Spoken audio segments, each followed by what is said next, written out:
Hello guys, welcome है, स्वागत है आप सभी का हमारे इस यूट्यूब चैनल पर जिसका नाम है सीजी कंपटीटर्स। आप देख पा रहे हैं लगातार जारी है, फिजिक्स की क्लास लगातार जारी है। उसमें आज का जो टॉपिक है पिछले टॉपिक की तरह आज भी हम देखेंगे ऑप्टिक्स या लाइट।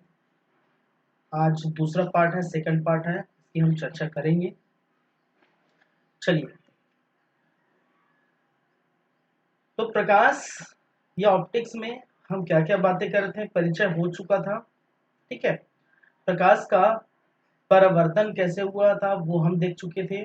प्रकाश का पूर्ण आंतरिक परावर्तन बचा है, प्रकाश का अपवर्तन भी देख लिए, लेकिन इसमें थोड़ा कुछ चीजें बाकी हैं, उसको हम कंप्लीट कर लेते हैं। उसके बाद जो है इसके साथ साथ हम अपवर्तनांक क्या है, क्रांतिक कोण क्या है और पूर्ण आंतरिक परावर्तन क्या है, ये सारी बातें हम करेंगे। फिर हम मिरर में जाएंगे, दर्पण में जाएंगे। ठीक है, तो बहुत सारी बातें होने वाली है आज की क्लास में और अच्छी बातें होने वाली, कॉन्सेप्चुअल बातें होने वाली है। ठीक है, तो चलिए फिर भिड़ जाते हैं, स्टार्ट करते हैं आज की क्लास। चलिए, हम देख रहे थे प्रकाश का अपवर्तन।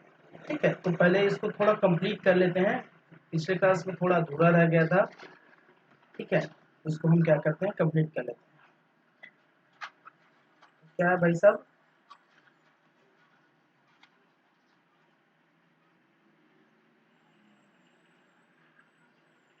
प्रकाश का अपवर्तन। ठीक है, चलिए,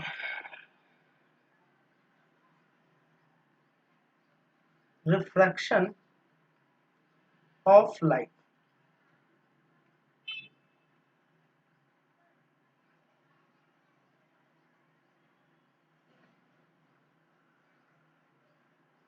चलिए, इनके बारे में मैं बताया था। ठीक है, फिर भी से बता देता हूँ। इनके बारे में मैंने कहा था कि कोई प्रकाश किरण, ठीक है, कोई प्रकाश किरण एक माध्यम से दूसरे माध्यम में जब प्रवेश करती है, जब प्रकाश किरण एक माध्यम से दूसरे माध्यम में प्रवेश करती है तो अपने मार्ग से विचलित हो जाती है, और इसी कॉन्सेप्ट को हम क्या कहते हैं, प्रकाश का अपवर्तन। और ये प्रकाश का एक गुण है, प्रॉपर्टीज है।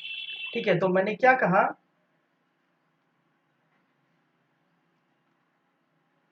जब प्रकाश किरण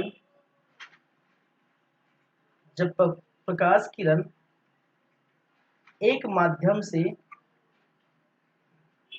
एक माध्यम मीडियम, ठीक है, एक माध्यम से दूसरे माध्यम, दूसरे माध्यम में प्रवेश करती है, करती है, तो वह तो वह अपने मार्ग से, ठीक है, अपने मार्ग से क्या हो जाता है भाई साहब, मार्ग से विचलित हो जाता है, हो जाता है। ठीक है, कैसे? जैसे कि मैंने कहा, मान के चलिए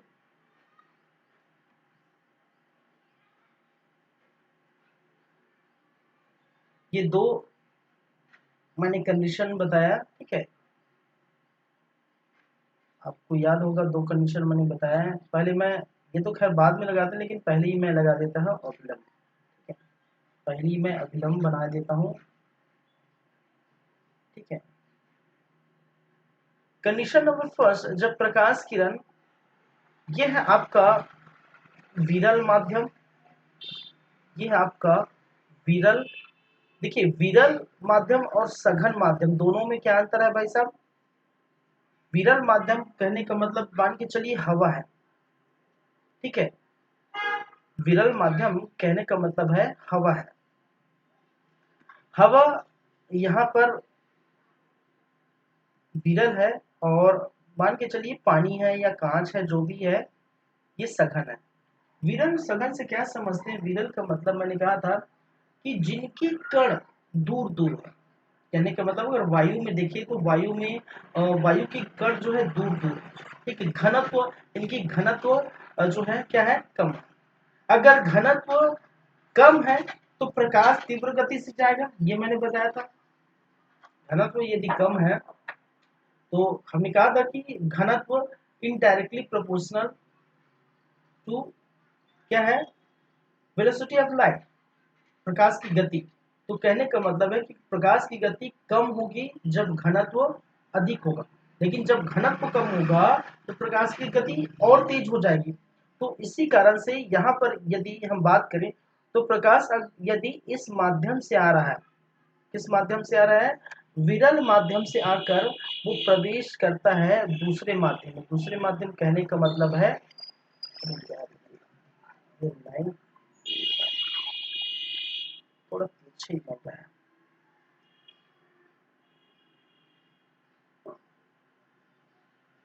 चलिए ठीक है, इस माध्यम से आ रहा है। जब इस माध्यम से आ रहा है और अपनी सघनता के कारण, क्योंकि पानी की, कांच की या किसी ऐसे सघन माध्यमों के कारण, क्योंकि इनके माध्यम जो सघन है और कहने का मतलब इसके कण पास पास है, इसी कारण से देखिए, अगर आप देखिए एक चीज आप बताइए, जैसे ट्रेवल करते हैं, ठीक है, ट्रेवल करते हैं, बाइक चलाते हैं, खाली सड़क दिखते हैं तो आप तुरंत भगा देते हैं कि भाई साहब ये जो खाली सड़क है यहाँ तो आसपास कोई नहीं है, तो तेज स्पीड से 70-80 जो है किलोमीटर पर आवर की स्पीड से आप भगाते हैं बाइक को।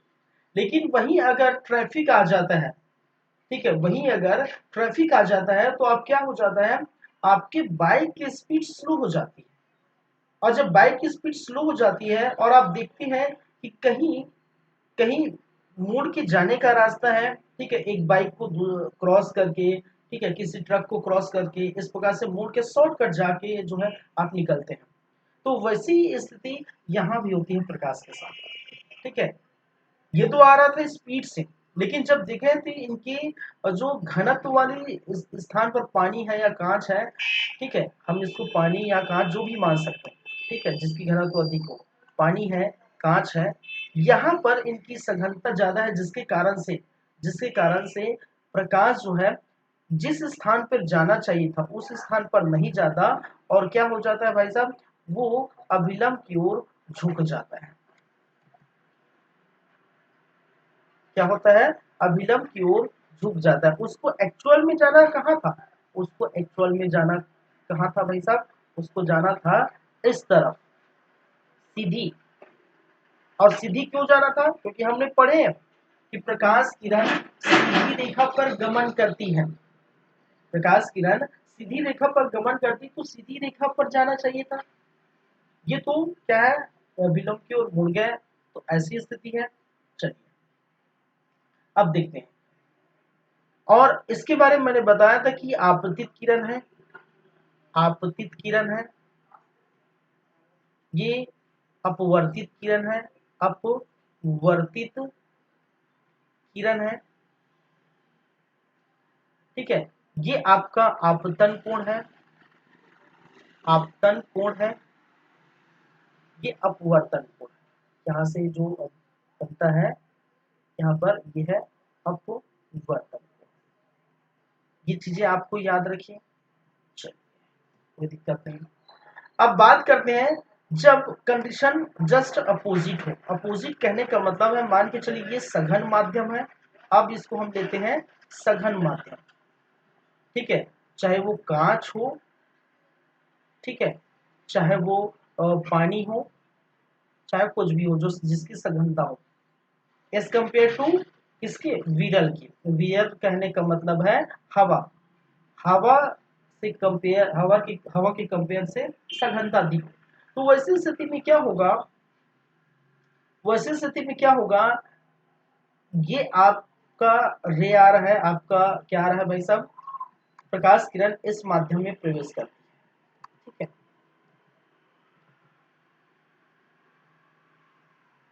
चलिए, प्रकाश किरण जब इस माध्यम में प्रवेश करती है तो आराम से एकदम प्रवेश करती है, ठीक है। जैसे अब भीड़ से बाइक को निकालते हैं तो आराम से निकालते हैं, ठीक है, भीड़ से बाइक को निकालते हैं तो आराम से निकालते हैं। जैसे ही भीड़ खत्म होता है तो स्पीड फिर पकड़ लेते हैं। अब जब स्पीड पकड़ते हैं, ठीक है, जब तेज होगी, भीड़ खत्म हो गई, स्पीड पकड़े, तो इस वो क्या करेगी, वो अभिलंब से दूर हट के जाएगी एकदम, दूर चली जाएगी, अभिलंब से क्या हो जाएगी भाई साहब, दूर हटते हुए जाएगी, अभिलंब से दूर हट जाएगी। जिस स्थान पर जाना चाहिए था, ठीक है, उस स्थान पर नहीं जाता, क्योंकि जाना इसको कहाँ था, इस तरफ जाना चाहिए था, ठीक है। क्योंकि हम फिर से बात कर रहे हैं कि पढ़ना, हम पढ़े थे हम पढ़े थे कि हमारा जो रे है वो सीधी गमन करती है, लेकिन चूंकि भीड़ खत्म हो गया, ठीक है, सघनता खत्म हो गई, और सघनता खत्म होने के बाद एकदम से स्पीड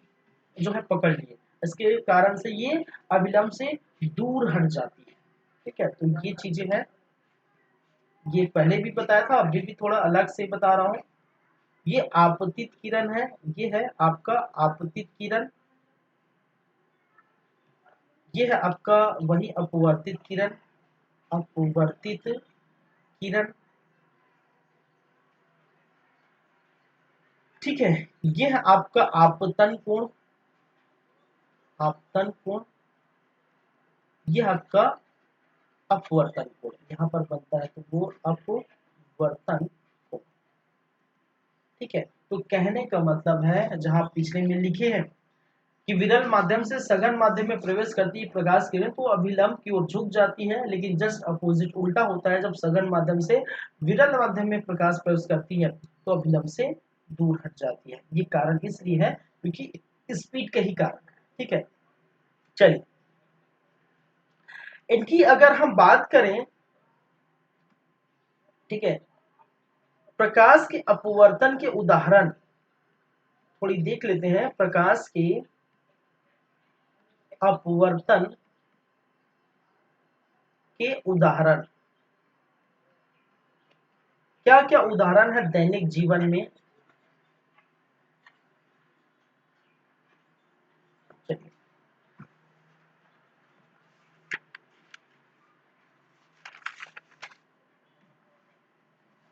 देखिए, पानी पर डूबी हुई, पहली बात करें तो पानी पर डूबी हुई सिक्के या छड़, ठीक है, लकड़ी का टुकड़ा, सिक्का या छड़ थोड़ा सा क्या होता है, उठा हुआ दिखता है, ठीक है।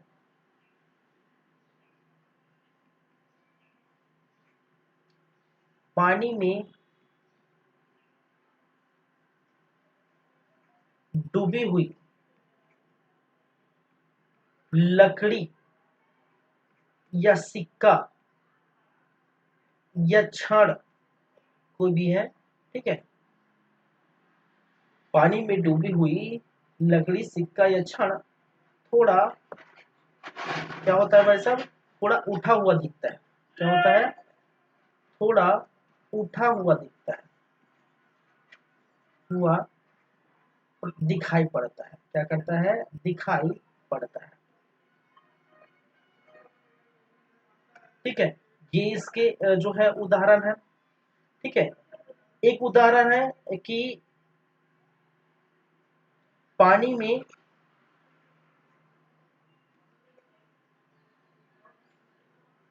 लकड़ी या छड़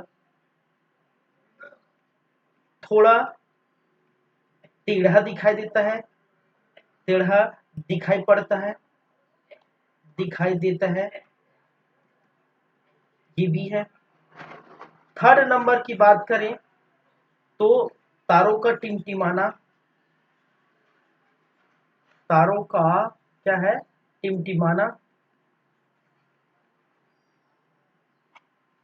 ये इसके क्या है, एग्जाम्पल है।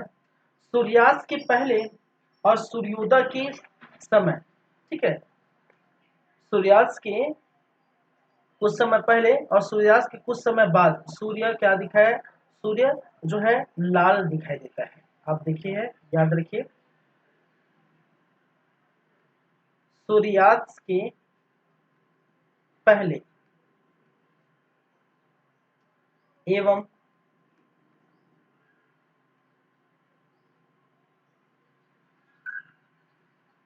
सूर्यास्त के कुछ समय बाद सूर्य का दिखना, क्या है, सूर्य का दिखना, ये किसके एग्जाम्पल है, ये भी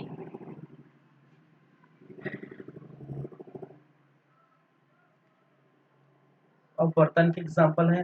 पानी में वस्तु अधिक गहराई पर दिखाई देना, अधिक गहराई पर दिखाई पड़ना, प्रतीत होना। ठीक है, एक्चुअल में नहीं होता लेकिन प्रतीत होता है। वो किस कारण से? प्रकाश के अपवर्तन के नाम से। तो कभी कभी ऐसे क्वेश्चन जो है पूछे जाते हैं, आ जाते हैं, तो याद रखिए निम्नलिखित में से ये आप स्टेटमेंट दे दिया जाएगा, लेकिन आपसे ये पूछा जाएगा कि निम्नलिखित में से ये किसका एग्जाम्पल है? अपवर्तन, अपवर्तनांक, पूर्णांतरिक परावर्तन वगैरह वगैरह। ठीक है, चलिए ये हो गया इसकी बातें। अब बात करेंगे नेक्स्ट जो है इसी के संबंध, ठीक है, इसी के संबंध नेक्स्ट है जिसको हम कहते हैं अपवर्तनांक। अब ये क्या है भाई साहब? अपवर्तनांक, जिसको कहा जाता है रिफ्लेक्स एंगल। ठीक है, रिफ्लेक्स इंडेक्स।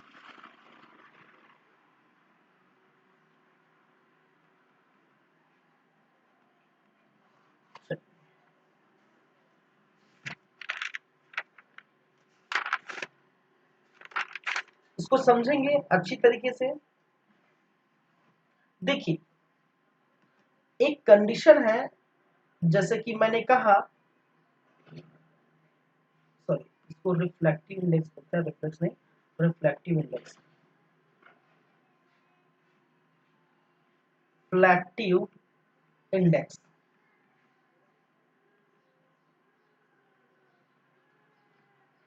चलिए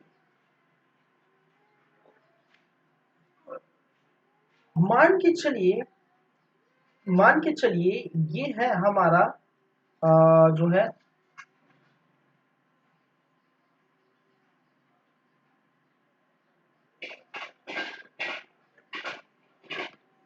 समझे पहले, फिर उसके बाद हम बातें तो करेंगे। समझना बहुत जरूरी है फिजिक्स में, आपको समझना बहुत ही जरूरी है।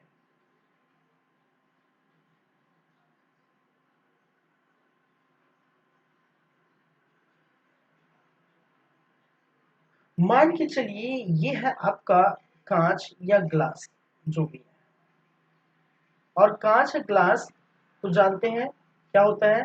सघन माध्यम होता है। क्या होता है भाई साहब? सघन माध्यम होता है। ये है क्या है? कांच। और कांच कहने का मतलब है यहाँ पर माध्यम क्या होगा? सघन होगा। ठीक है, चलिए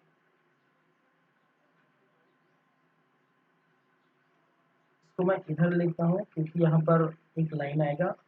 ठीक है, मैंने कहा ये कांच है और कांच कहने का मतलब ये सघन है।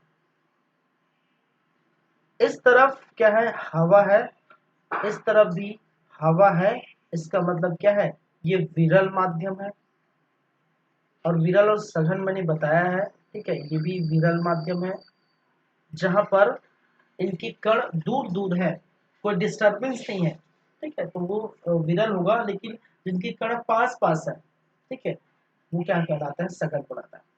तो जैसे कि मैंने क्या कहा कि जब जब ये विरल से सघन जाती है, ठीक है, कोई भी प्रकाश किरण विरल से सघन जाती है, ठीक है, तो क्या होता है? तो वो क्या होता है भाई साहब?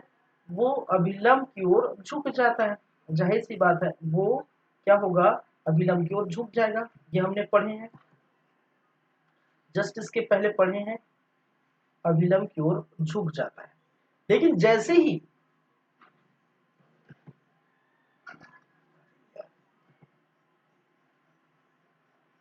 चलिए ठीक है, लेकिन जैसे ही ये सघन से निकलता है, अभिलंब से क्या हो जाता है? दूर हट जाता है।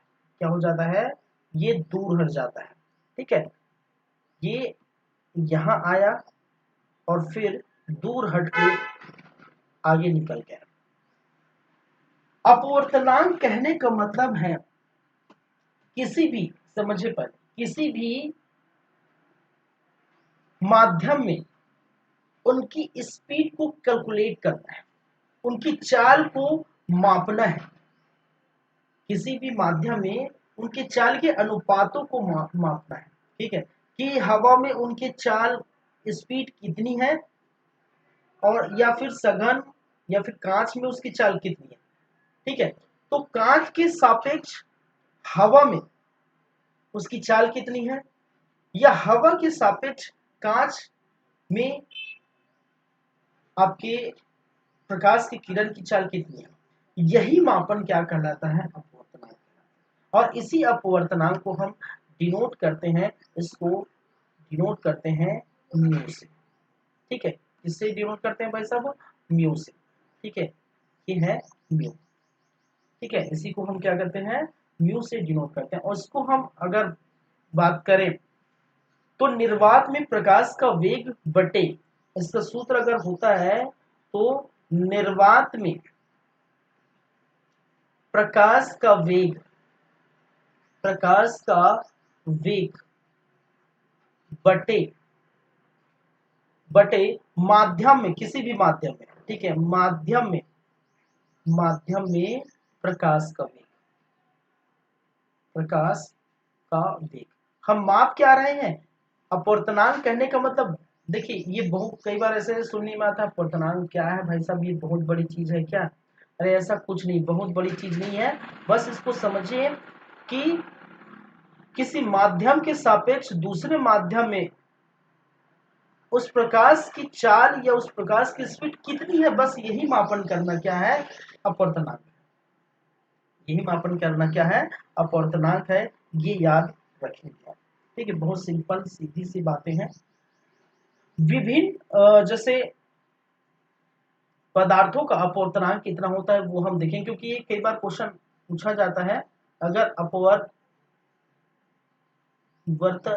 की बात की जाए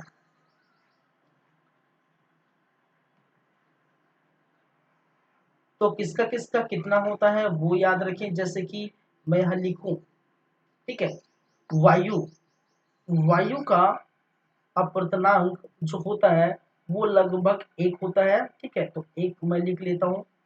चलिए, जल दूसरा, अगर जल या पानी, पानी की बात करूं तो पानी का होता है भाई साहब 1.3।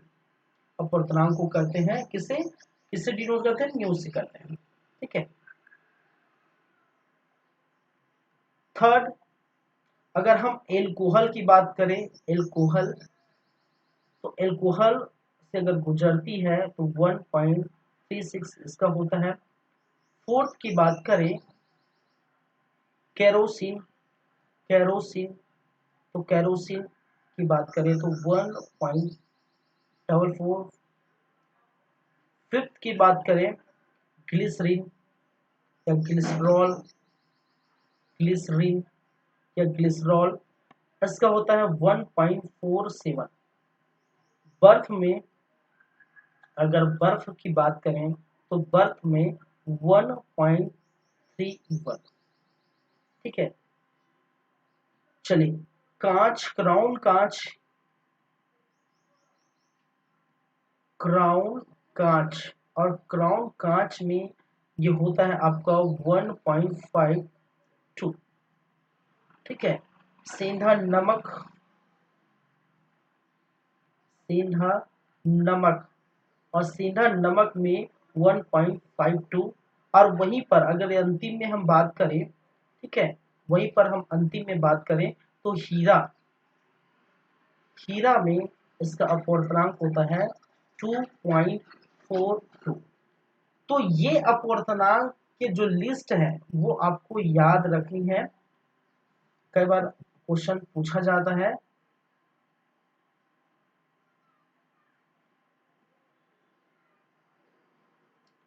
ठीक है, तो किसका अपवर्तनांक कितना होता है ये आप याद रखेंगे।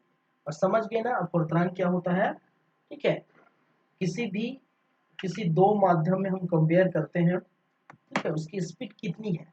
जैसे कि मैंने बताया, बाइक चलाते हैं तो रोड खाली है, रोड खाली है और स्पीड से जा रहे हैं, तो उसका पूर्णांक क्या होगा। ठीक है, मतलब उसमें कोई डिस्टरबेंस नहीं है। तो आसानी से वो चला जाएगा, लेकिन जहां पर ट्रैफिक आएगा तो वो थोड़ा स्लो हो जाएंगे और हल्का मुड़ जाएंगे। ठीक है, तो ऐसी स्थिति में अपवर्तनांक कम होगा, उसकी स्पीड कम होगा, मतलब उसी स्पीड को कैलकुलेट करना ही ठीक क्या कहलाता है, अपवर्तनांक कहलाता है। ये हो गए, आगे बढ़ते हैं। आगे बढ़ते हैं, एक और चीज आया है जिसको हम कहते हैं क्रांतिक कोण। ठीक है, एक जिसको हम कहते हैं क्रांतिक कोण। हम जो है परावर्तन पढ़ चुके हैं, अपवर्तन पढ़ चुके हैं, हम अपवर्तनांक भी पढ़ चुके हैं। अब बात करेंगे क्रांतिक कोण की, और क्रांतिक कोण से रिलेटेड है आपका जो है पूर्ण आंतरिक परावर्तन। चलिए,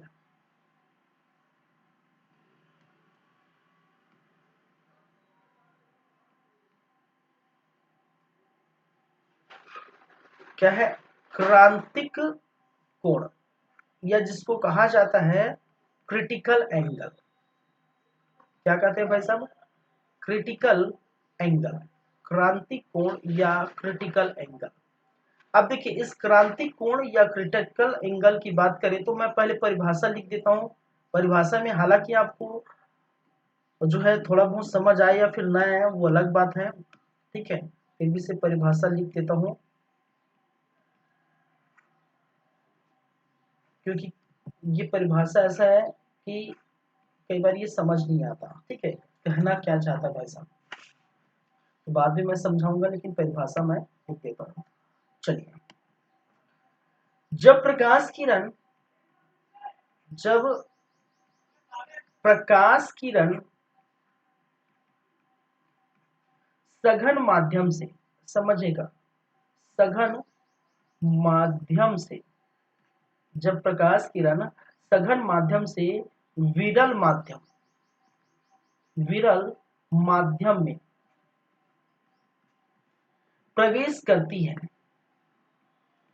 प्रवेश करती है, जब प्रकाश किरण सघन माध्यम से विरल माध्यम में प्रवेश करती है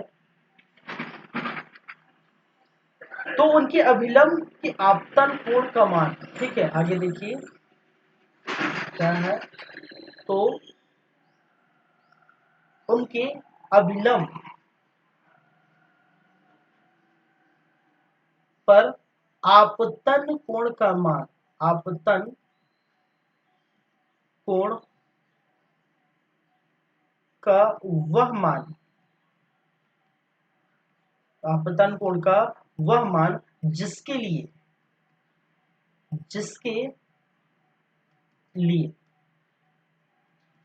अपवर्तन कोण का मान, अपवर्तन कोण का मान क्या होगा भाई साहब, 90 होता है, क्रांतिक कोण कहलाता है। क्या कहलाता है, क्रांतिक कोण कहलाता है।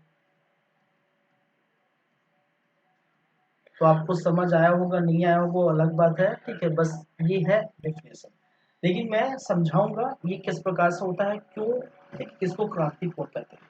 तो एक बार फिर से पढ़ लेता हूं। जब प्रकाश किरण सघन माध्यम से विरल माध्यम में प्रवेश करती है तो जो अभिलंब पर जो आपतन कोण बनता है, आपतन कोण जहां से जो इंसिडेंट रे, जो रे पहुंचती है, आपतन कोण के मान उसके, ठीक है, उसके लिए अपवर्तन कोण का मान कितना होना चाहिए, जब 90 होता है तब हम कहते हैं वो है क्या है, क्रांतिक कोण। और वो कैसे होता है देखिए, ठीक है, मान के चलिए ये है आपका कोई सतह, ठीक है, क्या है, ये सतह है,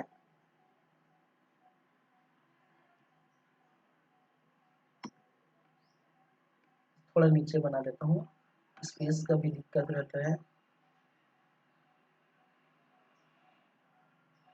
ये इस प्रकार से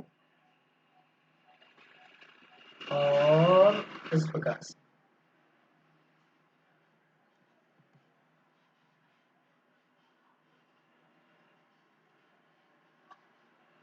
चलिए, हमने मान्य क्या है, जब प्रकाश के सघन माध्यम से विरल माध्यम प्रवेश करती है, सघन से विरल। तो हम बना देते हैं इसको, ये वाला जो पोर्शन है ये नीचे वाला, ठीक है, नीचे वाला जो है वो सघन है भाई साहब, और सघन है इसका मतलब क्या हो सकता है, या फिर वो कांच हो सकता है, या पानी हो सकता है, या कुछ भी हो सकता है, वॉट। यहाँ पर है आपका हवा, विरल, विरल मीन्स हवा, विरल, या जिसको बोल सकते हैं हवा। ऊपर है आपका विरल माध्यम, नीचे है आपका सघन माध्यम। तो हम डेफिनेशन के अकॉर्डिंग चलते हैं, ठीक है। जब प्रकाश किरण सघन माध्यम से विरल माध्यम प्रवेश करती है, चलिए भाई हम ले चलते हैं सघन से विरल, ये है सघन माध्यम। इसको हम, चलिए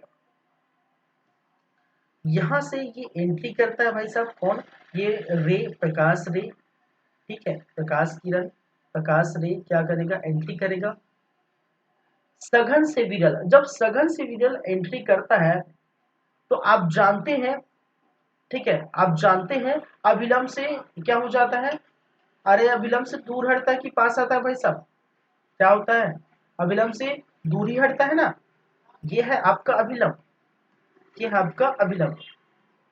इसको मैं अलग कर देता हूँ, ठीक है, चलिए आपको समझ आएगा, ये है आपका अभिलंब।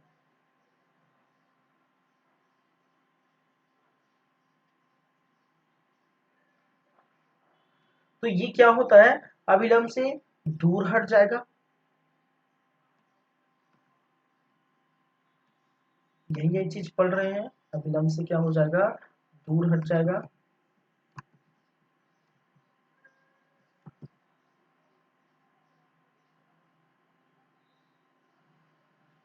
चलिए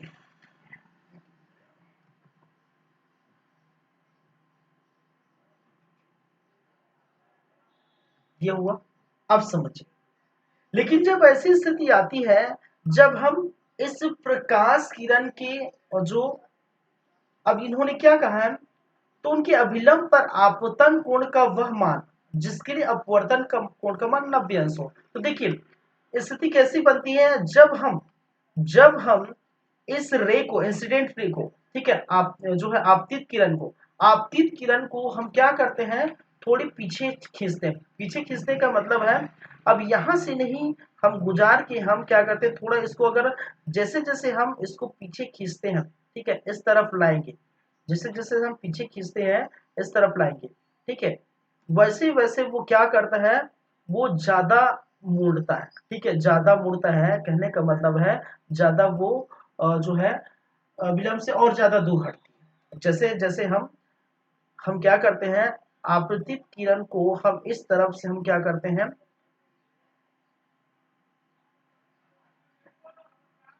इस तरफ से मुंह कराते हैं, हल्का खींचते हैं, तो वो क्या होता है, ठीक है, थोड़ा तिरछा करते हैं, ऊपर उठाते हैं, तो क्या होता है, वो अभिलंब से थोड़ा और दूर हट जाता है।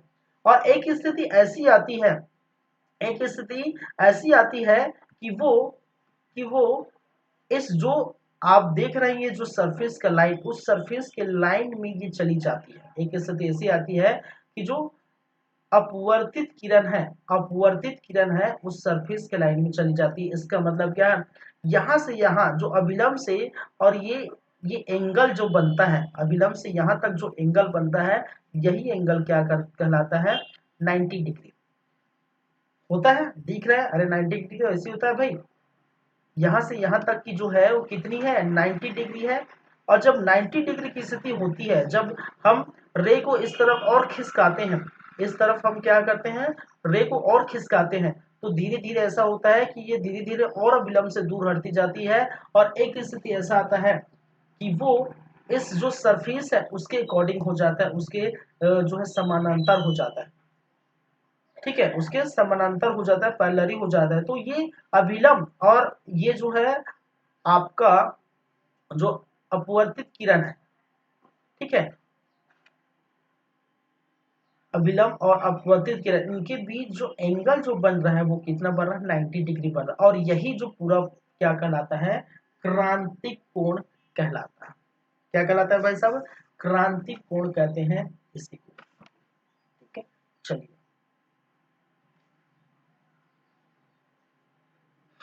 ये भी आप लिख लीजिए, किसी किसी पदार्थ का क्रांतिक कोण कितना होता है वो याद रखिए। ठीक है, क्रांतिक कोण,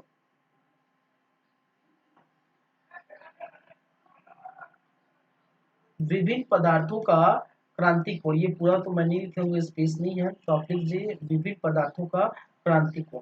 जैसे पानी की बात की जाए, वहां भी हम लिखे अपूर्णांक में, तो पानी की बात की जाए 48.75 क्या है अंश, डिग्री में हम बात कर रहे हैं। ठीक है, जब पानी में जब प्रवेश करेगी, ठीक है, जब पानी में जब प्रवेश करेगी तो कितना डिग्री बनाएगी, ठीक है, कितना होगा 40। ठीक है, ये है आपका। चलिए, फ्लूइड कांच, फ्लूइड कांच, फ्लूइड कांच का क्रांतिक कोण क्या होता है 37.31। थर्ड, हीरा 24.41। ठीक है, तो ये चीजें आपको याद रखनी है। क्या करनी है भाई साहब, ये चीजें आपको याद रखनी है। चलिए,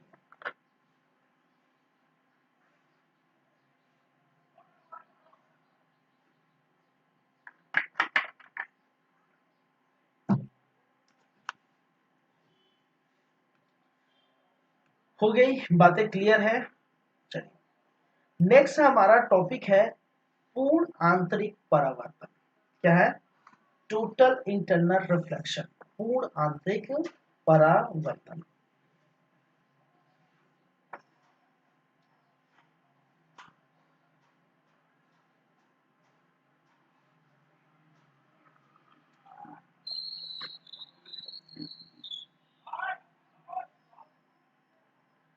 चलिए, नेक्स्ट हमारा टॉपिक है पूर्ण आंतरिक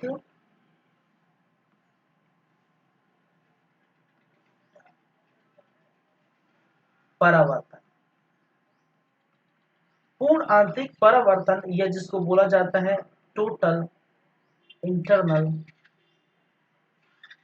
इंटरनल रिफ्लेक्शन।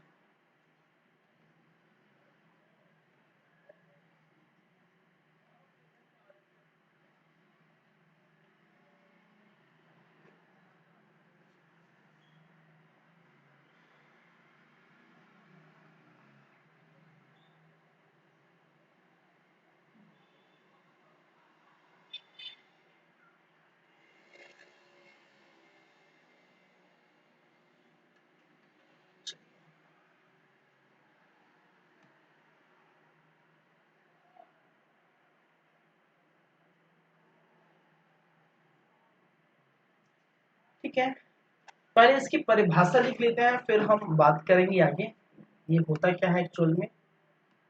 परिभाषा पहले लिख लेते हैं।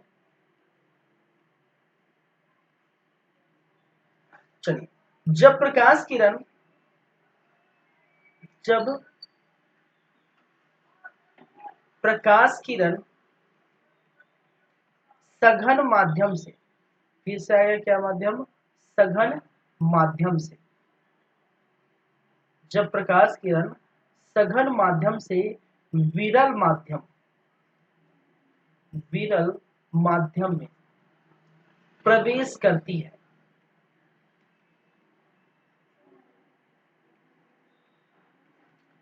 जब प्रकाश किरण सघन माध्यम से विरल माध्यम प्रवेश करती है तो आपतन कोण का मान, आपतन कोण का मान क्रांतिक कोण से अधिक की जाए। ठीक है, आपतन कोण का मान क्रांतिक कोण से अधिक की जाए, अधिक की जाए, तो प्रकाश किरण, तो प्रकाश किरण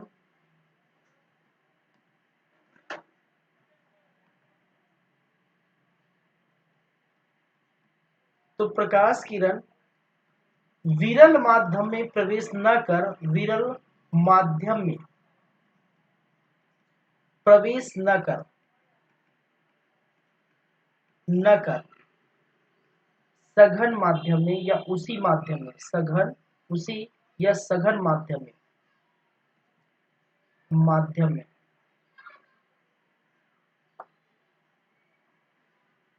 चली जाती है।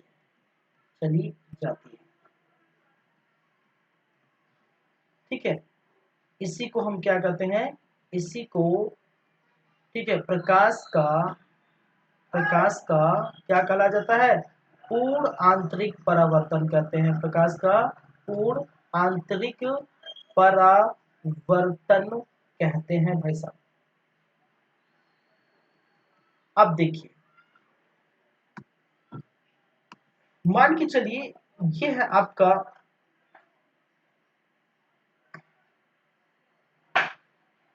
सरफेस, मैं यहां पर सरफेस बना देता हूं।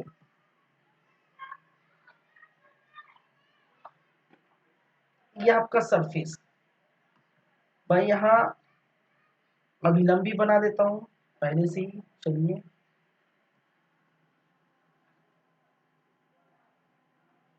यह आपका माध्यम क्या है, सघन।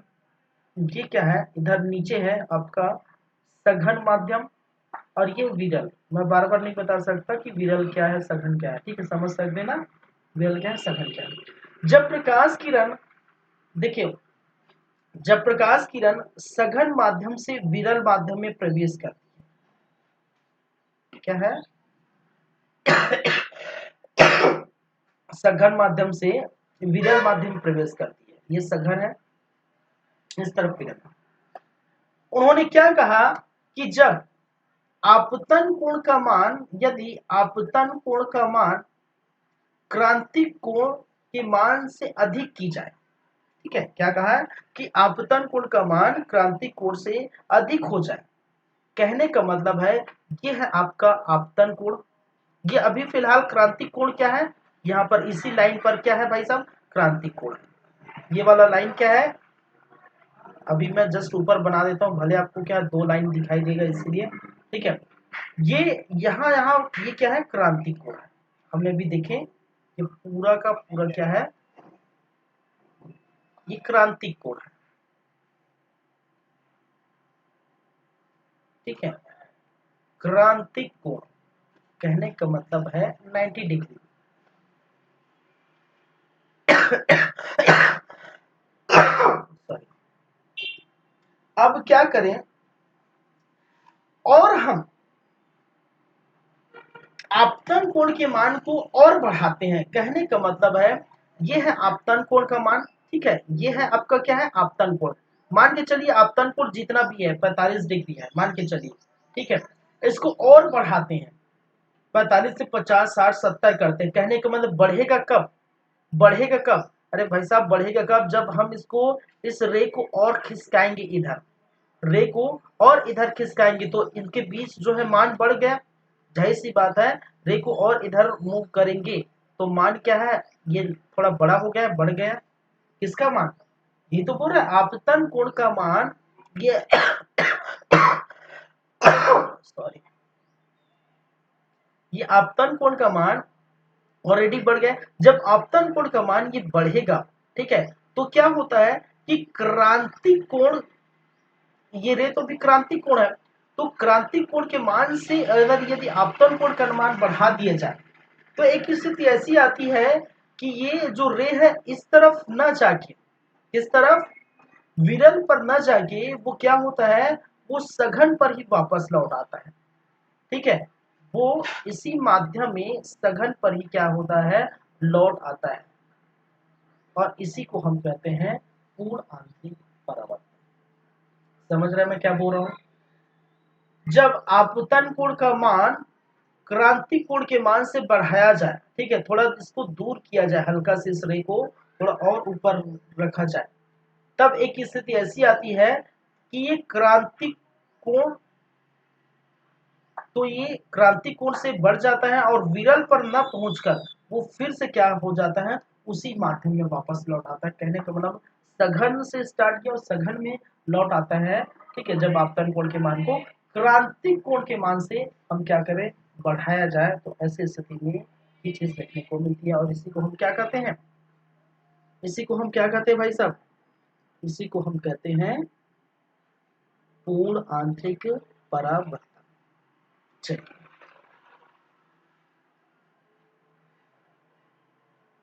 पूर्ण आंतरिक परावर्तन होने की अगर हम नियम की बात करें, ठीक है, पूर्ण आंतरिक परावर्तन संभव कब है, तो इसको भी देख लेते हैं।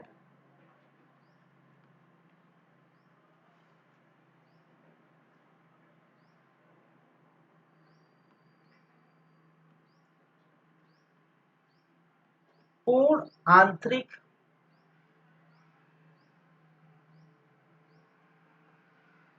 परावर्तन के नियम, अब नियम क्या कहता है भाई साहब, नियम यहां पर दो है।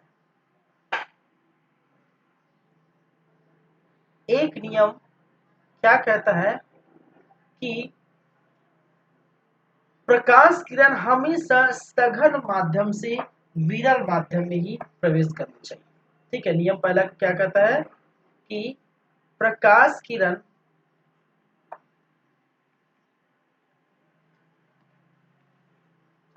प्रकाश किरण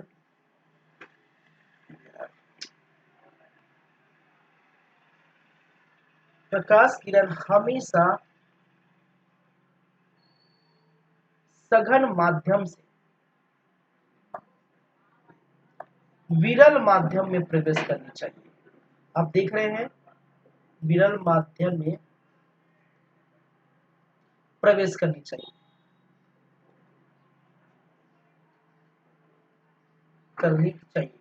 और क्यों, जाहिर सी बात है भाई साहब, क्योंकि अगर मान के चलिए, अब आप समझिए, विरल से सघन जाता, जब प्रकाश किरण सघन से विरल जाता है तो विलंब से दूर हट जाता है, तब दूर हटेगा तभी तो वो उसी जो है माध्यम में वापस आ गया।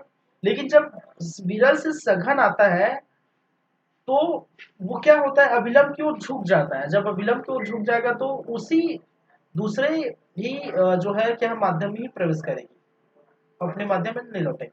इसी कारण से नियम क्या बोलता है, अब पूर्णांतिक परिवर्तन के नियम क्या है कि प्रकाश किरण हमेशा सघन माध्यम से विरल माध्यम में ही प्रवेश करना चाहिए। ये याद रखिए, सघन से विरल, पहली बात है। दूसरी बात,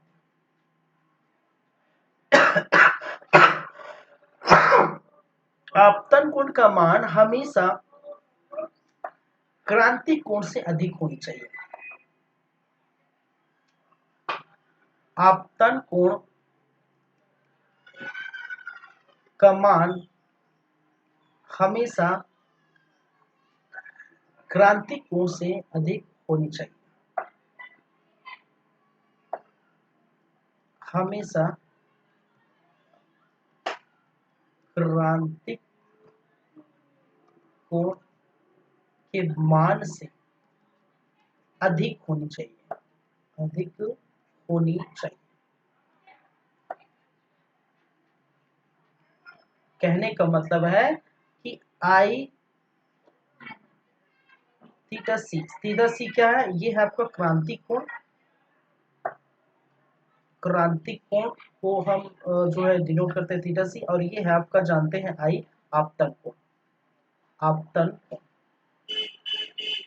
क्या किसको डिनोट करते हैं, इसको, ये आपतन को डिनोट करता है, और आई, और क्यूसी ये क्रांति कोण को डिनोट करता है। तो आई बड़ा होगा किससे, क्यूसी से, थीटा सी से। ठीक है, चलिए,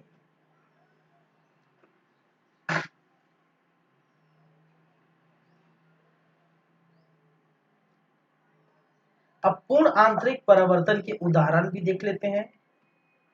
पूर्ण आंतरिक परावर्तन के उदाहरण,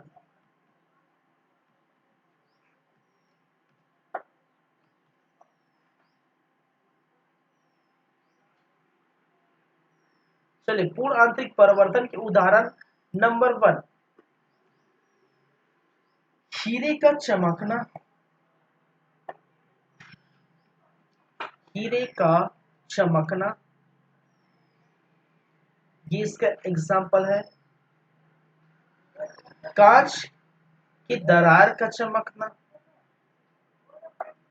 कांच की दरार का क्या है, चमकना, ये इसका एग्जाम्पल है। मृग मरीचिका का बनना, मृग मरीचिका, मरीचिका समझते हैं ना, मृग मरीचिका का बनना। अभी खासकर आप देखें गर्मी के दिनों में, ठीक है, गर्मी के दिनों में आप देखेंगे कि रोड, जैसे रोड पर जाते हैं तो आपको ये प्रतीत होता है कि रोड में पानी भरा होता है, ठीक है, रोड में पानी भरा है, आपको दिखता है, ठीक है, तल पर कि भाई साहब रोड में पानी है, लेकिन ऐसा नहीं, सामने जाके देखें तो वो खाली रहता है। तो ये इसके कारण से, क्योंकि वो पूर्ण आंतरिक परिवर्तन के कारण हमें प्रतीक होता है, इसी को हम बोलते हैं मृग मरीचिका, मृग मरीचिका का बनना। प्रकाशी यंत्र, इसमें जो यूज होता है, ठीक है, ऑप्टिकल फाइबर, जो प्रकाशी यंत्र है, प्रकाशी यंत्र, प्रकाशी यंत्र में भी जो है क्या होता है, पूर्ण आंतरिक परावर्तन होता है, ये भी याद रखिए। एंडोस्कोपी एक है, शरीर के अंदर जांच करने की एक मशीन है, एंडोस्कोपी, और एंडोस्कोपी में भी जो है पूर्ण आंतरिक परिवर्तन देखने को मिलता है, देखा जाता है, ठीक है। तो इस प्रकार से है, आपके एग्जाम्पल देख सकते हैं और कई हो सकते हैं, पूर्ण आंतरिक परिवर्तन।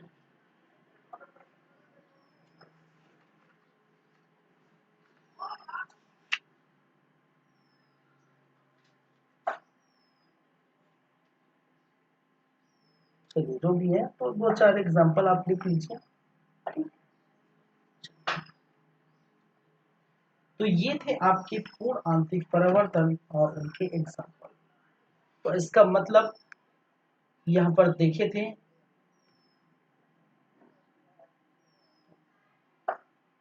प्रकाश का परावर्तन, प्रकाश का अपवर्तन, यहाँ पर हम ये भी पढ़े, ये भी लिख लीजिए, अपवर्तनांक पढ़े, अपवर्तनांक, रिफ्लेक्टिव इंडेक्स, रिफ्लेक्टिव इंडेक्स, ठीक है। हम पढ़े क्रांतिक कोण पढ़े, ये भी याद रखिए, क्रांतिक कोण या क्रिटिकल एंगल जिसको कहा जाता है, क्रिटिकल एंगल। तो बहुत सारे प्रॉपर्टीज हम देख लिए, तो क्रांतिक कोण पढ़ लिए, अपवर्तनांक पढ़ लिए, प्रकाश का अपवर्तन, पूर्ण आंतरिक परिवर्तन, प्रकाश का परिवर्तन और परिचय वगैरह सब पूरा हो गया है, ठीक है।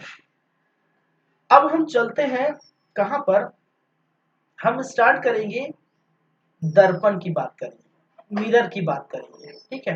किसकी बात करेंगे भाई साहब, दर्पण की बात करेंगे, मिरर की बात करेंगे। और दर्पण में दो प्रकार के, एक तो है समतल दर्पण और दूसरा है गोली दर्पण, ठीक है।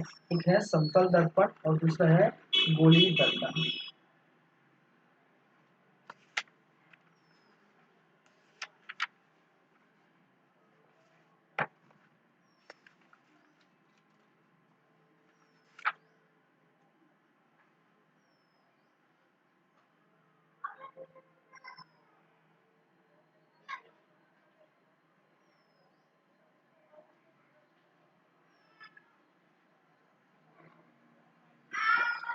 चलिए पढ़ते स्टार्ट करते हैं, लेकिन 2 मिनट का ब्रेक दीजिए भाई साहब, थोड़ा 2 मिनट का ब्रेक चाहिए, और 2 मिनट के बाद हम आते हैं, फिर स्टार्ट करेंगे दर्पण, ठीक है। तब तक आप इस चीज को आप देखते रहिए, तो समझते रहिए।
चलिए, फिर से वेलकम है, फिर से स्वागत है आप सभी का हमारे इस यूट्यूब चैनल पर। ब्रेक के बाद स्टार्ट करते हैं दर्पण, ये जिसको बोला जाता है मिरर। ठीक है,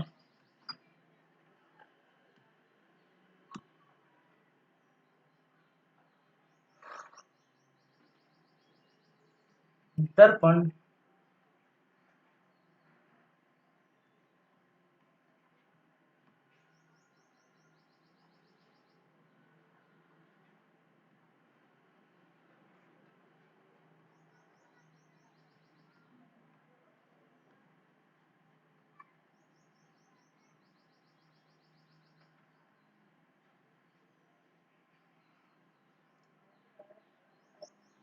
चलिए, दर्पण को हम दो तरह की पढ़ेंगे, दो प्रकार से हम देखते हैं। एक जो कहलाता है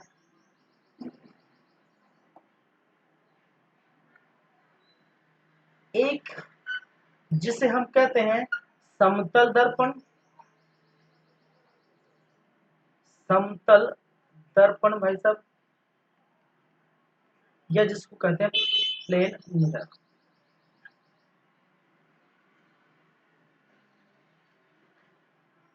ठीक है, दूसरा जो कहलाता है वो है गोली दर्पण।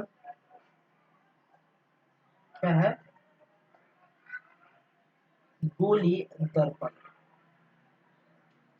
और गोली दर्पण जिसको कहा जाता है स्फेरिकल मिरर। ठीक है, स्फेरिकल मिरर।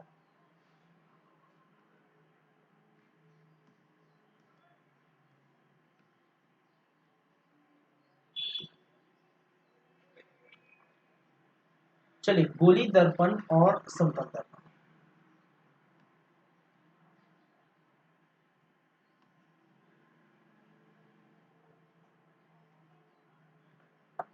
इस गोली दर्पण के भी दो प्रकार हैं। ठीक है, इस गोली दर्पण के भी क्या है भाई साहब, दो प्रकार है।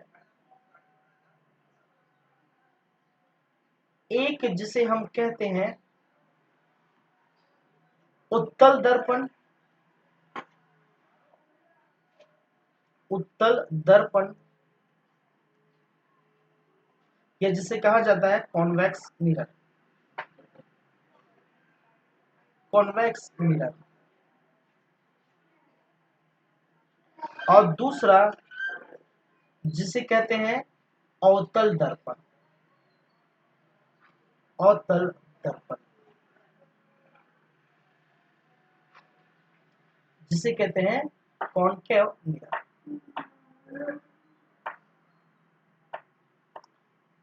कॉन्वेक्स मिरर और कॉन्केव मिरर, तो ये हम चीजें हम पढ़ने वाले हैं दर्पण में। ठीक है, मिरर में दर्पण की चीजें हम देखने वाले हैं। ठीक है, चलिए, अब देखिए दर्पण है, जाहिर सी बात है, दर्पण है तो क्या बनेगा भाई साहब, इमेज बनेगा। हम पढ़ेंगे, ठीक है, दर्पण है, दर्पण पढ़ेंगे तो इसका मतलब क्या है, दर्पण में क्या बनता है, इमेज बनता है।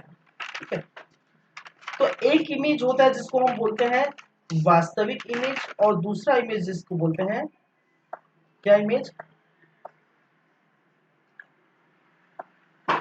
आभासी या प्रतिबिंब।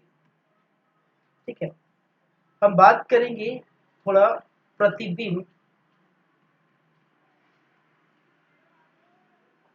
या इमेज, उसके बाद हम देखेंगे कि करके दर्पण के बारे में।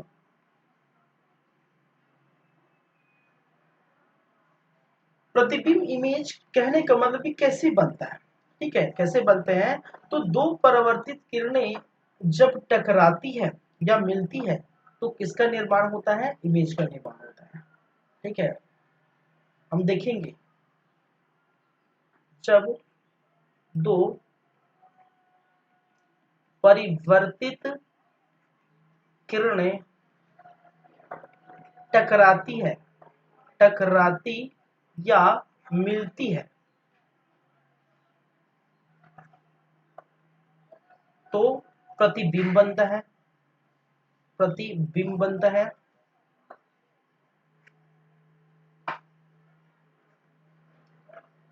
ठीक है, आपकी जो भी प्रतिबिंब बनती है, छाया आपका जो बनता है, ठीक है, आप देखे हैं, ठीक है, सूर्य के प्रकाश जब पड़ती है तो फिर पीछे आपको प्रतिबिंब बनता है, ठीक है, आप कहीं गौर किए होंगे, जाहिर सी बात है। इसमें दो प्रकार के होते हैं, एक होता है वास्तविक प्रतिबिंब, वास्तविक प्रतिबिंब, या जिसको कहा जाता है रियल इमेज, ठीक है, क्या कहते हैं, रियल इमेज या वास्तविक प्रतिबिंब। और ये वास्तविक प्रतिबिंब क्या होती है, जब दो प्रकाश किरण वास्तव में मिलते हैं, ठीक है, जब दो प्रकाशीय किरण वास्तव में मिले। आपको यहाँ भले समझ नहीं आया होगा, आएगा ये डेफिनेशन से, जब हम दर्पण में पूरा एक एक चीज बताएंगे, ठीक है, कि कैसे जो है रे निकल कर कैसे टकराती है और कैसे रिफ्लेक्ट होकर ये जो इमेज का निर्माण करता है, तो वहाँ आपको अच्छी तरीके से समझ, कैसे आभासी किसको कहते हैं और वास्तविक किसे कहते हैं।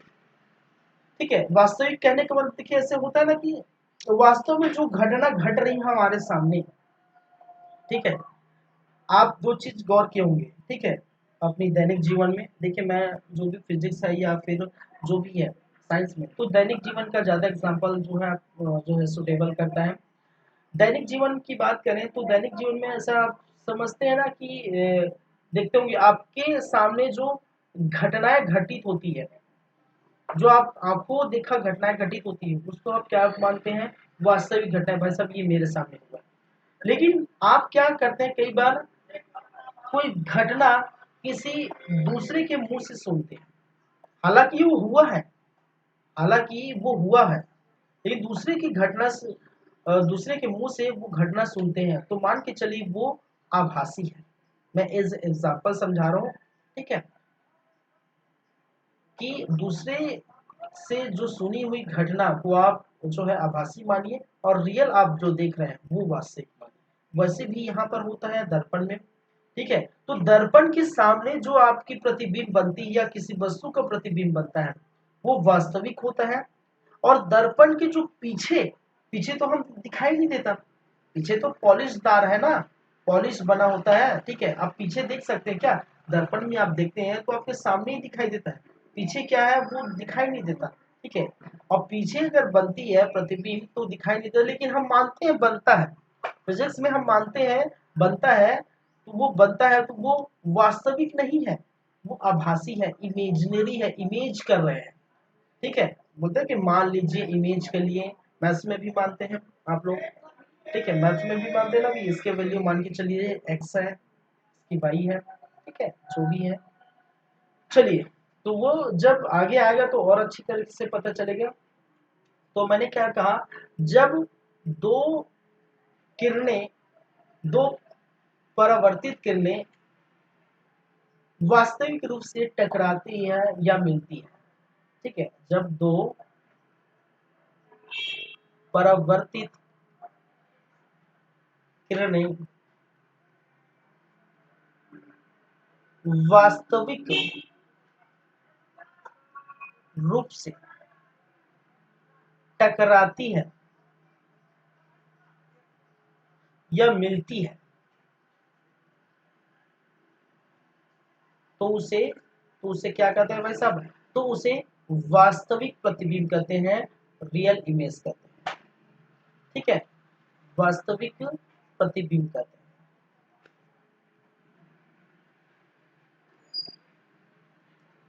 ठीक है, ये आएगा। दूसरा एक होता है आपका आभासी, ठीक है, क्या है, आभासी प्रतिबिंब। और आभासी प्रतिबिंब आपको आभास दिलाते, सिर्फ आभास दी जाती है, होता है ना, जब जब दो परावर्तित किरणें, ठीक है, टकराती टकराती या मिलती हुई प्रतीत होती है, टकराती या मिलती हुई प्रतीत होती है, होती है, तो उसे क्या कहेंगे भाई साहब, तो उसे आभासी प्रतिबिंब कहते हैं, तो उसे आभासी प्रतिबिंब कहते हैं। सिंपल सी बातें हैं। चलिए ठीक है, आगे बढ़ते हैं। आगे हम देखेंगे समतल दर्पण। सबसे फर्स्ट जो हमारा है मिरर में, हम बात करेंगे, किसकी बात करेंगे, दर्पण में समतल दर्पण।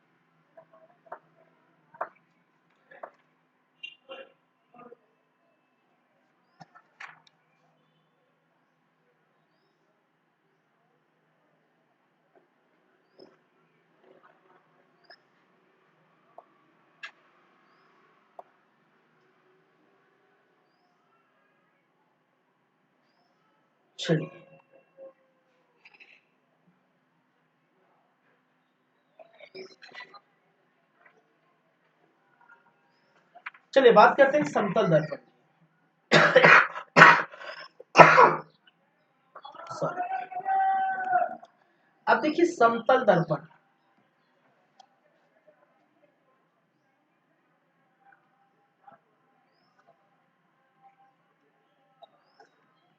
अब समतल दर्पण किसे कहते हैं भाई साहब, ऐसा दर्पण जो समतल हो, कहने का मतलब प्लेन हो, और प्लेन और समतल समझते हैं ना, ठीक है, ऐसा जिसका जो सतह है वो प्लेन हो और एक तरफ परावर्तक पृष्ठ, ठीक है।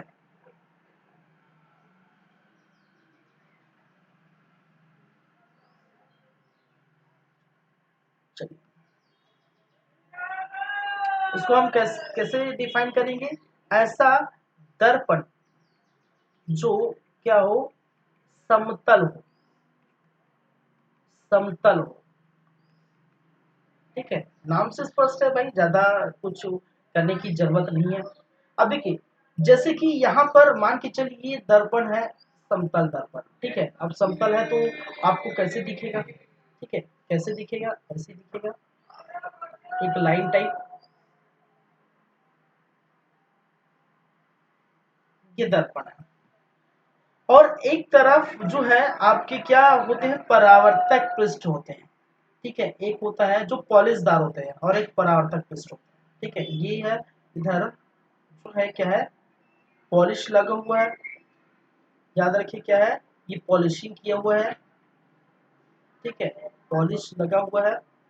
और मैंने बताया कि ये पॉलिश हमेशा याद रखें या फिर सिल्वर का लगाया जाता है, सिल्वर, खास करके सिल्वर का पॉलिशदार लगाया जाता है, और कभी कभी पारा के भी लगा दिए जाते हैं, ठीक है।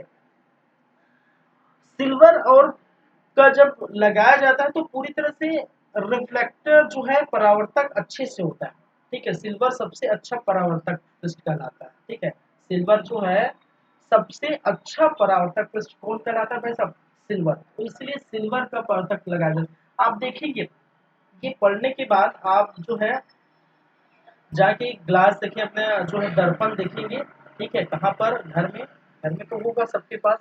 तो आप देखेंगे कि घर में आप दर्पण उठा के देखेंगे तो एक तरफ इस प्रकार से पूरा सजा वजा के रखा जाता है, सामने जो है क्या है, अगर आप देखेंगे ये फ्रंट है, अगर ये फ्रंट है, ठीक है, ये फ्रंट है, तो फ्रंट से आप देखेंगे तो चेहरा एकदम साफ दिखाई देता है, ठीक है, चेहरा एकदम पूरा क्लीन दिखाई देता है, क्योंकि पूरी तरह से पड़ा होता है, क्योंकि पीछे क्या है, सिल्वर का लेप लगा होता है, इधर इस तरफ पीछे।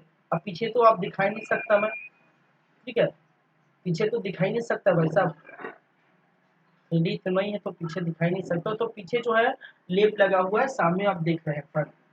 लेकिन कई लोग ने महसूस किया होगा, कई लोग ने देखा होगा, और वो बात की बात है, आप देखेंगे जब पॉलिश पीसी से घिस जाता है, बहुत सारे जो गरीब तबके के व्यक्ति है, गरीब तबके के घर है, वहाँ जो लोग रहते हैं, वहां देखेंगे एक दर्पण कई सालों से चलते रहता है, 3 से 4 5 7 साल से चलते रहता है। और चलते चलते कभी कभी ऐसा होता है कि दर्पण के पीछा वाला भाग जो सिल्वर से लेप लगा रहता है वो घिस जाता है, घिस के निकल जाता है। और घिस के निकल जाने के बाद आप देखेंगे तो वो क्या है, आर पार दिखाई देता है कुछ कुछ, क्योंकि लेप जो है थोड़ा थोड़ा हट जाता है, ठीक है, कुछ कुछ रहता है। और जिसके कारण से पूरी तरह से हमारा चेहरा दिखाई नहीं पड़ता, ठीक है, पूरी तरह से चेहरा दिखाई नहीं पड़ता। तो वो जो है सिल्वर का ही एक जो बोल सकते हैं, एक सिल्वर का ही जो लेप लगाया जाए तो बहुत अच्छा परावर्तक होता है, लेकिन हटने के बाद जो है जो है एक तरह से कांच बन जाता है बोल सकते हैं। दर्पण जो है हटने के बाद एक कांच बन जाएगा, जाहिर सी बात है, ठीक है। तो ये आप जानते हैं, देखते हैं। चलिए, तो बातें हो गई जो है मिरर की, प्लेन मिरर की, ये क्या है अब देखें। यहाँ पर अब इमेज कैसा बनेगा, ठीक है, यहाँ पर जो है कैसे बनेगा इमेज, ये हम बात करेंगे। तो इसको मैं हटा देता हूँ, ये एकदम सिंपल सीधी सी बातें हैं, ठीक है, सिंपल सीधी सी बातें हैं, इसको आप जो है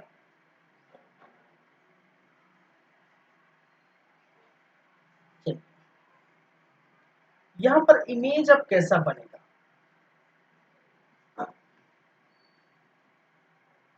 चलिए, मान के चलिए मैंने क्या कहा, ये है आपका दर्पण। मैं यहाँ खींच देता हूँ इतना ही।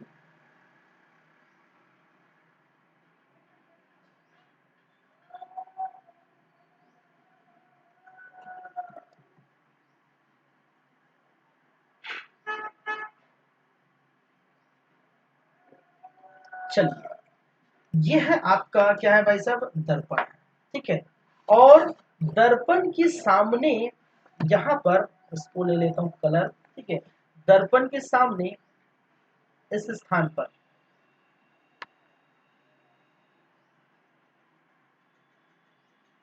एक वस्तु रख दिया। ये है दर्पण, और दर्पण के इस तरफ क्या हुआ है, पॉलिश लगा हुआ है। दर्पण के इस तरफ क्या लगा हुआ है भाई साहब, पॉलिश लगा हुआ है। इसको मैं पॉलिश दार कर देता हूँ, पॉलिश लगा देता हूँ दर्पण में, आप देखते हैं। और मैंने क्या कहा, ये जो पॉलिश लगा होता है वो खासकर सिल्वर का होता है, ठीक है, सिल्वर, जो पॉलिश होता है वो सिल्वर का होता है, खासकर ये मैंने क्या कहा, ये एक वस्तु है, और उस वस्तु का जो नाम है यहाँ पर मैं लिख देता हूँ ए, और ये है बी। इसके ऊपरी छोर को हम नाम दे दिया ए, और निचले छोर को हमने नाम दे दिया बी, ठीक है। चलिए, जब प्रकाश किरण, ठीक है, जब प्रकाश किरण किसी वस्तु से निकलती है, ठीक है, जब प्रकाश किरण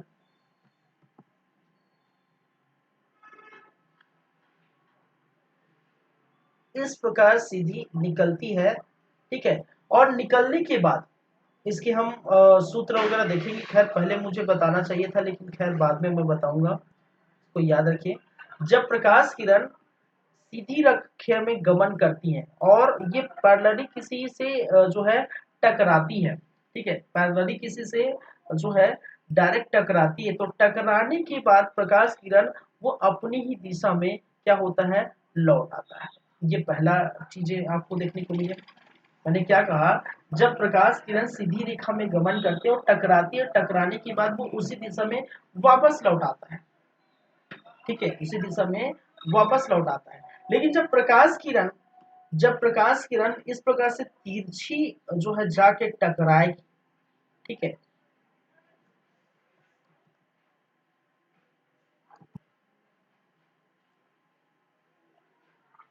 इस प्रकार से तिरछी जाके टकराएगी, तो जितना एंगल बना है, इसको मैं हटा देता हूं अभी, जितना एंगल बना है उतने एंगल से ये मुड़ जाती है।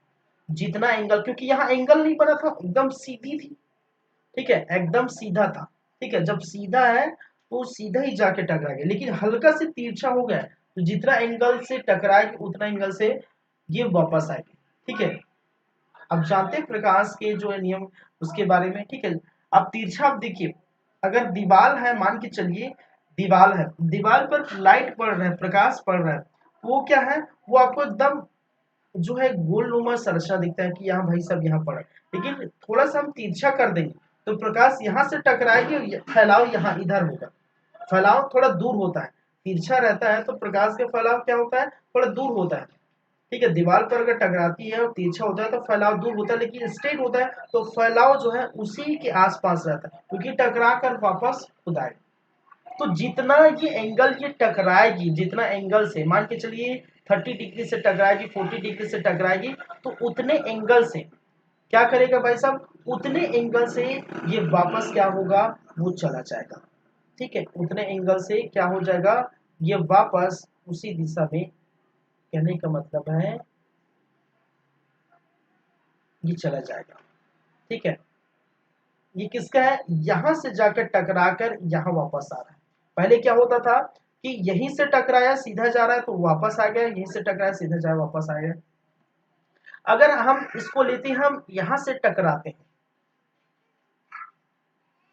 यहां से ये प्रकाश गमन करती है, और जितना एंगल ये बना है, जितना एंगल ये गमन करे उतना एंगल फिर वापस मिले।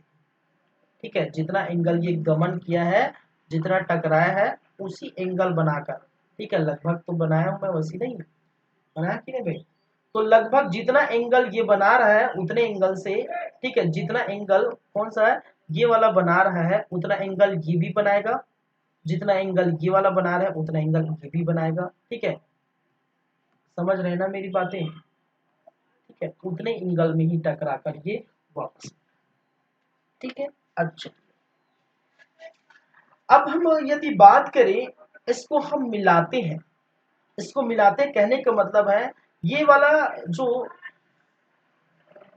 ये वाला जो रे है, इस वाले रे को हम क्या करते हैं, इसको मिलाते हैं, क्योंकि ये सीधी जा रही है तो सीधी हम इसको मिला देते हैं, इस रे को हम सीधी मिला देते हैं, इस रे को भी, ये सामने वाले रे को हम क्या करें, सीधी।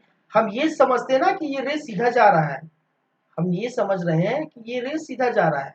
ठीक है, इस रे को हम मिला लेते हैं, ये वाला जो रे है जो टकराने के बाद ये इधर गई है, लेकिन अगर ये जाती वापस आती तो ये किस तरफ होता, ये इस प्रकार होता, भाई साहब होता कि नहीं, ये ऐसा ही जाता है, ये सीधा लाइन में खींच दिया, और ये वाला को पीछे को हम क्या करते हैं, मिला लेते हैं, तो ये भी हमने क्या किया, मिला लिया।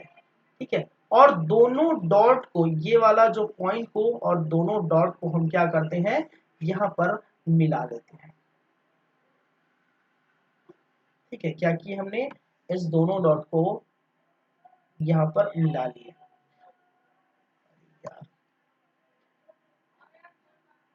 ठीक है, और इसको हम नाम दे दिए ए डेस, इसको दे दिए बी डेस। इसको मैं अभी लिख देता हूँ समतल दर्पण ना, इधर समतल दर्पण।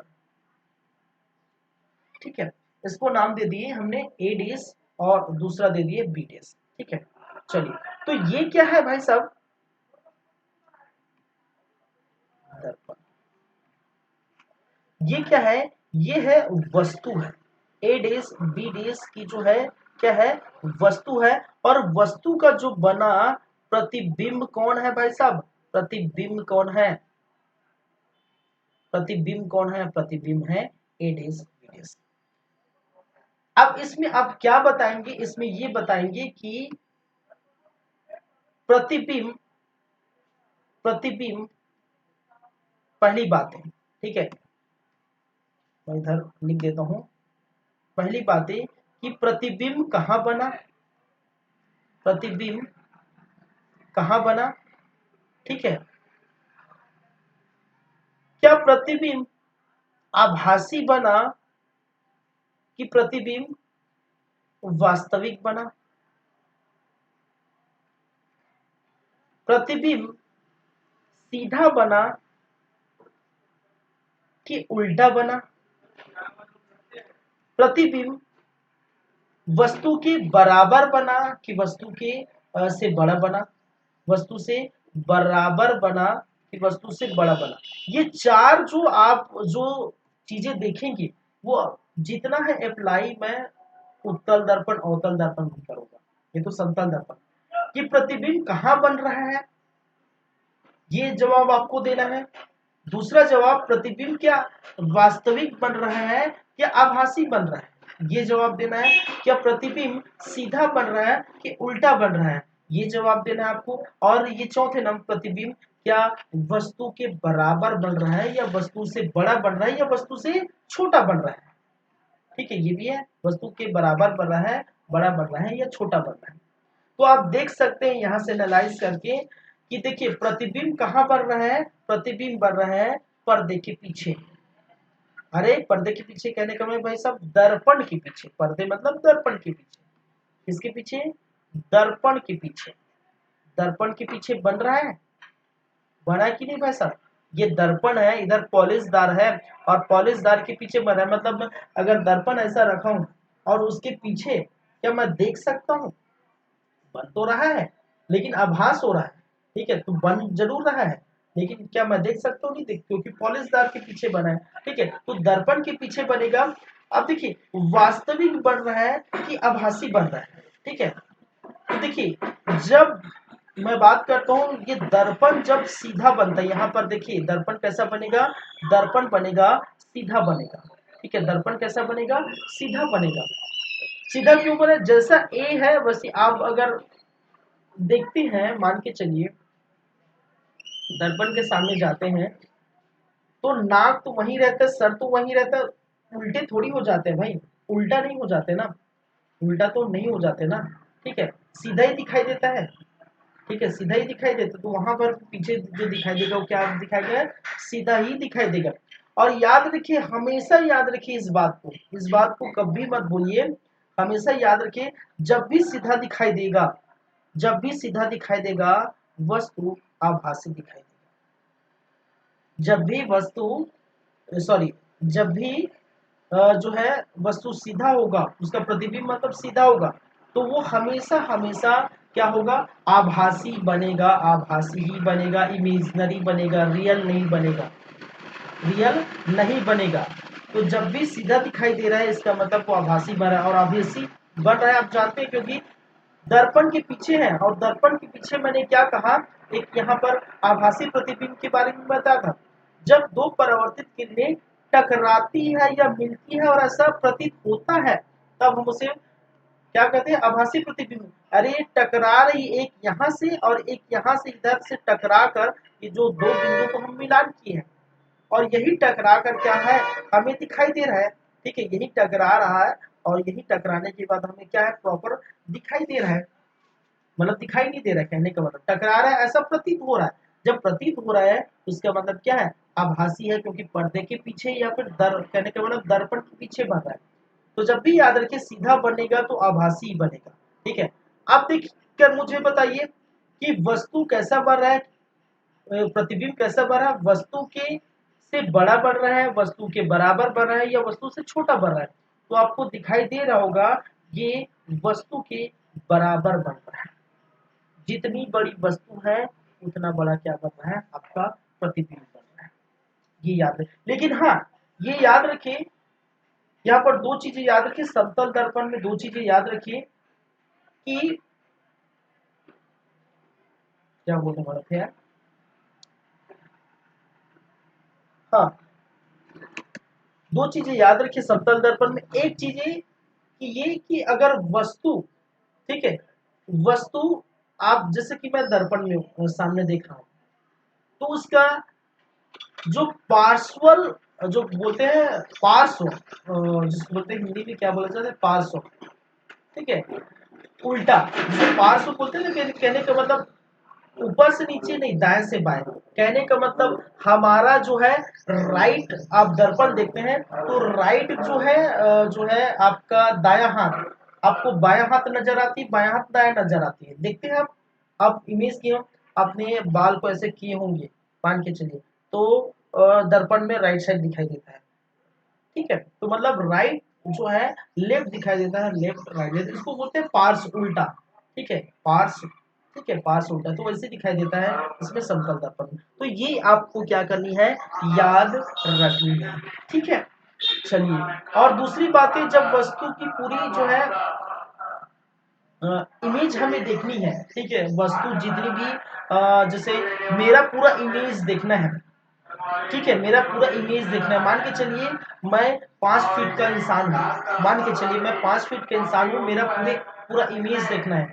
तो दर्पण का इमेज हमेशा होना चाहिए उसकी आधी, 2.5 फीट। ठीक है, कोई व्यक्ति अगर 6 फीट का व्यक्ति है तो दर्पण का होना चाहिए, उसका साइज होना चाहिए 3 फीट का, तब भी हम पूरा प्रॉपर जो है हमारा इमेज देख सकते हैं शुरू से लेकर लास्ट। पूरा इमेज देखने के लिए मैंने क्या कहा, वस्तु के वस्तु से आधी होनी चाहिए। ठीक है, दर्पण का जो है आकार, वस्तु उसकी लेंथ, कहने का मतलब उसकी जो लंबाई, दर्पण की जो लंबाई है वस्तु की लंबाई से आधी होनी चाहिए, तब हम पूरा हमारा क्या है प्रतिबिंब दिखेगा।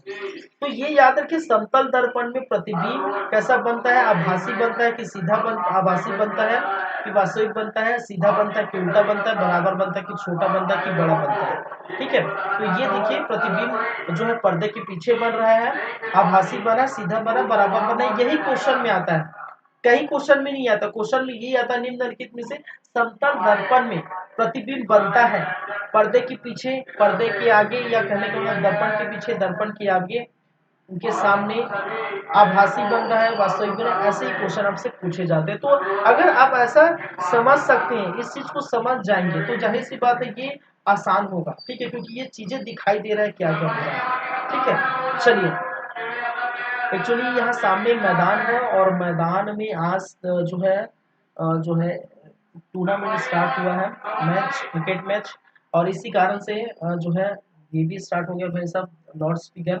लेकिन अच्छा हुआ कि ये क्लास खत्म होने की कगार पे है। ठीक है, उसी समय स्टार्ट हुआ, तो बहुत अच्छी बात है। चलो, हमारा टाइम भी खत्म हो गया और उधर स्टार्ट भी हो गया, तो चलिए फिर आज की क्लास यहीं पर करते हैं खत्म। समतल दर्पण देख लिए, कल की क्लास में, नेक्स्ट क्लास में हम बात करेंगे गोली दर्पण, जहां पर उत्तल दर्पण और अवतल दर्पण की हम बातें करेंगे। ठीक है, चलिए, तो चलिए इस प्रकार से आप फिजिक्स पढ़ते रहिए, बहुत इंटरेस्टिंग सब्जेक्ट है। आप लोग जो है ध्यान से अच्छे से पढ़ेंगे तो बहुत इंटरेस्ट लगेगा, और जो है बहुत मजा आने वाला, आने वाले समय में तो और मजा आएगा। ठीक है, तो आप जो है ध्यान रखिए। चलिए, तो हमारा जो है यूट्यूब चैनल है सीजी कम्पिटिटर्स, आज जो है इसका फिजिक्स में लाइट्स का सेकंड पार्ट है, थर्ड पार्ट लेके आएंगे बहुत जल्द ही। ठीक है, और देखते रहिए हमारे YouTube channel CG competitors. Thank you, bye, शब खैर, जय हिंद, जय भारत, थैंक यू।